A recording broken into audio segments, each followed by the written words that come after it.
Someone searches how to invest in Perplexity AI, opens their brokerage app, types the company name, and gets 0 results. Not because the app is broken, but because the thing they're looking for simply doesn't exist yet.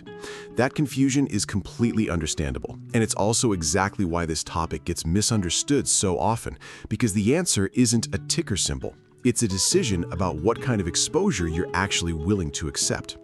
Here's why there's no simple answer. This company has deliberately stayed private. Its CEO has stated there's no plan for a public listing before at least 2028, and every path to investing in it right now works completely differently than buying a regular public stock. Quick disclaimer before we start.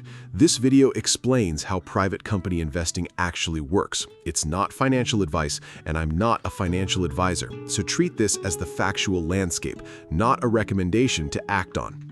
I only share methods I test myself, so everything here came from actually researching these specific platforms and options directly. Quick ask before we start. Like this video and subscribe. It genuinely helps. Let's establish the core fact first, because it reframes everything that follows.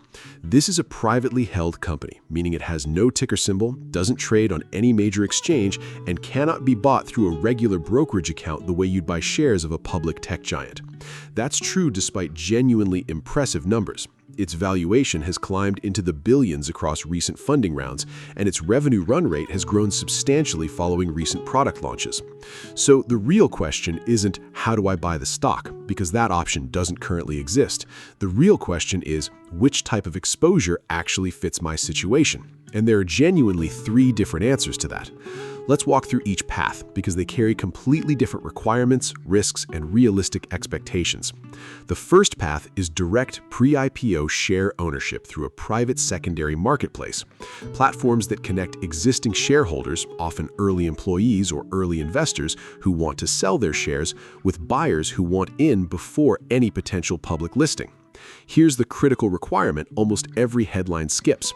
These platforms are generally restricted to accredited investors, meaning you typically need to meet specific income or net worth thresholds set by securities regulators. This isn't a path open to any retail investor with a few $100s.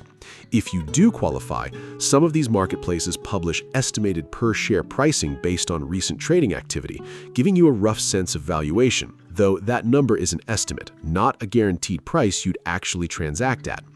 The second path is indirect exposure through a fund that already holds a position. Certain publicly available investment funds hold a small stake in a portfolio of private technology companies, and this specific company happens to be one of them.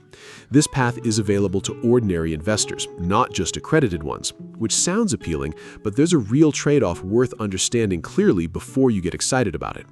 The third path is even more indirect, investing in larger public companies that have taken a stake in this one as part of their own strategic investments, giving you exposure as a tiny fraction of a much larger, unrelated business. Now, let's cover a real example that shows exactly how diluted that second path actually is in practice. One well-known venture fund available to everyday investors holds a position in this company, but that specific holding makes up less than 0.5% of that fund's total portfolio. That means if this company's private valuation doubled overnight, your actual investment through that fund would barely register as a change in the fund's overall value, because the position is simply too small relative to everything else the fund holds. That's not a reason to dismiss the option entirely. Broad exposure to many private companies at once has its own value, but it's a completely different thing than owning a meaningful stake in one specific company, and conflating the two is where people end up disappointed. Now here's the mistake that actually puts people's money at real risk, and it's the one this entire video exists to warn you about. Because direct pre-IPO shares are restricted to accredited investors, there's real financial incentive for less scrupulous platforms and individuals to offer supposed access to exclusive pre-IPO shares to retail investors who don't actually qualify, often through unsolicited outreach or ads promising early access to a hot private company before everyone else finds out.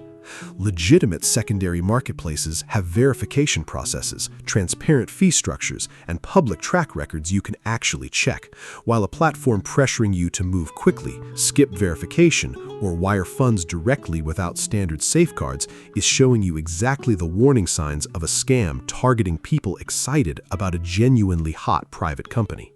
The fix is simple discipline. Before sending money anywhere claiming to offer shares in a private company, verify that platform independently through its own regulatory registration and its actual public reputation, never through a link or a pitch that found you first.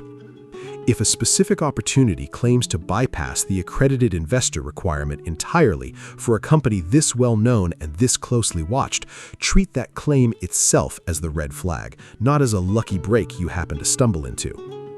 Here's the golden tip that actually helps you decide which path, if any, genuinely fits your situation. Before looking at a single platform, answer one honest question for yourself.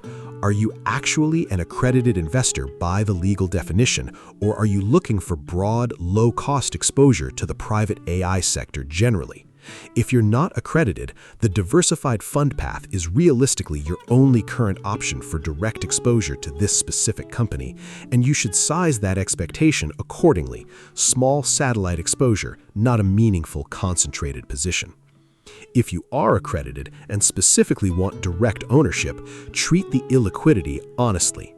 Pre-IPO shares in a company with no confirmed listing timeline can tie up your capital for years with no guaranteed exit, and that reality should shape how much of your actual portfolio you're willing to commit to it. That honest self-assessment before you ever open a platform or click a link is what actually protects you from either overpaying for diluted exposure you misunderstood or getting pulled into an opportunity that was never legitimately available to you in the first place. I test new AI deals every week. If a new free method comes out, you'll see it here first. One last practical note before you go research any of this yourself. Private company valuations, fund allocations, and platform availability all shift regularly, and a specific number or option mentioned in this video may already be outdated by the time you're watching it. Verify current details directly from the platform or fund's own official materials before making any actual decision, rather than relying on any single video, including this one, as your final source. In the next video, I'm walking through exactly how the accredited investor verification process actually works, step by step, for anyone who wants to know honestly whether they qualify before ever going near a private marketplace. Subscribing is the only way you'll see that walkthrough before you need it yourself.